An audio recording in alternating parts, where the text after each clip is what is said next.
What if I told you that the most creative, the most vibrant, and the most transformative moments in our lives, in history, even in the universe itself, all follow the exact same hidden pattern? What if chaos isn't something we should be afraid of, but is actually the very engine of creation?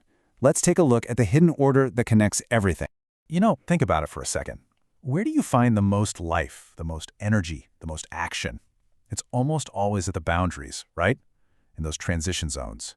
It's a really fascinating question, and it hints at a much, much deeper principle at play. And this principle, it seems to just top up everywhere.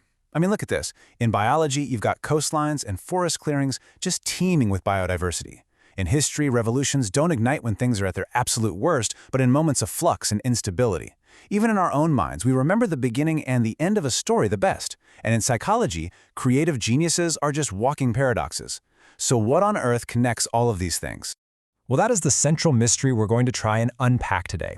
How can a single underlying theory possibly explain something as concrete as a market crash, and something as personal as a spiritual breakthrough? Believe it or not, there is a connection, and we can find it in the science of tipping points. So, how do we start to unravel all this? Well, our first clue comes from the science of tipping points. Scientists actually have a name for these moments of radical change, and it's the key to unlocking everything else. It's called a critical state. This is that precise moment of perfect instability. The system, and that could be an ecosystem, a government, or even a single human mind, has basically exhausted its ability to stay the same. It's balanced on a knife's edge, and even the smallest push can send it tumbling into a phase of complete and total transformation. Now this diagram, I know it looks a little complex, but it shows a universal pattern. See, systems build up into a stable, organized structure, but eventually they become too rigid and they hit a critical point. That's when they break down into a period of chaos. But, and this is the important part, it doesn't end there. Out of that chaos, a new and often more complex and resilient order emerges. It's this fundamental cycle, from order to chaos to a brand new kind of order. So, if change is born from chaos, is there any pattern to it at all? Or is it all just random? Well, chaos theory says there is a hidden order, and frankly, it's beautiful. This hidden order is governed by something called attractors. You can think of them as these invisible patterns that guide how a system behaves. You've got a point attractor that's simple stability, like a pendulum slowly coming to a stop. A cyclic attractor is a predictable loop. Think about predator and prey populations going up and down. The torus is just a more complex version of that loop. And then there's the strange attractor. It looks like pure chaos, but hidden inside it is a beautiful, self-organizing order. And that's where things get really interesting. And this idea perfectly illustrates the most famous property of the strange attractor, the butterfly effect. In a system that's hovering in this critical state, a tiny, seemingly insignificant event can trigger massive, unpredictable consequences. A butterfly's wing? A tornado. This is the incredible power of a system that's living on the edge. Okay, so this pattern exists in physics and biology. That's cool, but how does it apply to us? Let's take this grand theory and bring it into the most complex system we know, the human mind. Remember those contradictory geniuses we talked about? Well, this is why they're like that. Creative minds literally live in a state of permanent tension between opposites. They're both high energy and need quiet rest. They're extroverted and introverted, rebellious and conservative. They aren't confused. Their minds are operating in that fertile, chaotic space right at the edge of a critical state, which is the absolute perfect place for new ideas to be born. And this isn't just a theory. It shapes our lives in the most profound ways.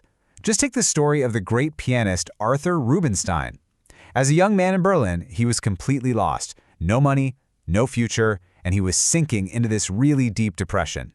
He reached a point of absolute despair, and he decided to commit suicide.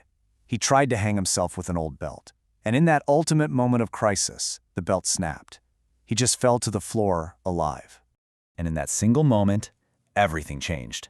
He was overcome not with more despair, but by the absolute absurdity of it all, and a sudden, intense hunger.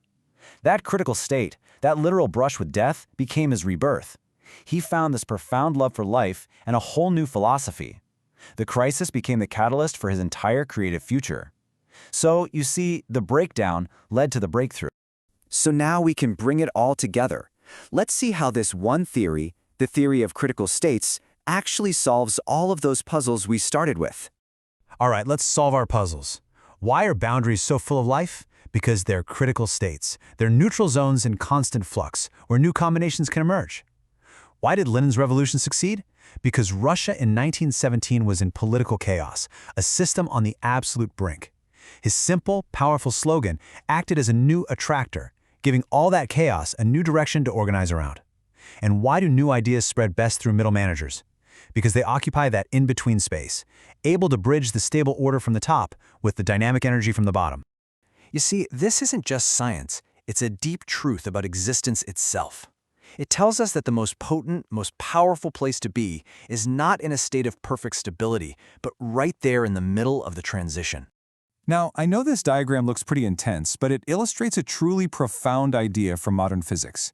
It suggests that our entire universe emerged from a state of pure potential, what physicists call the physical vacuum. From that one unified starting point, the fundamental opposites that shape our reality emerged, things like energy and information, matter and space. The entire universe, in its very first moment, was born out of a critical state, a transition from nothing to everything. And philosophers have understood this for centuries. Hegel famously wrote that being isn't a static thing, it's a constant process of becoming. Existence isn't some destination you arrive at, it's the journey, it's the transition, it's the space in between. And that brings us to the single most important takeaway from all of this. We're taught to see chaos and order as enemies, right? But they're not. Chaos is the raw material. It's the fertile ground from which all new order, all creativity, and all life emerges. So the next time you face a moment of instability, of chaos, of crisis in your own life, try not to just endure it. See it for what it truly is. You're not at an end. You're at the very center of creation. You're standing in a doorway to something completely new. The question isn't just whether you're ready to walk through it, but how will you shape the new order that emerges on the other side?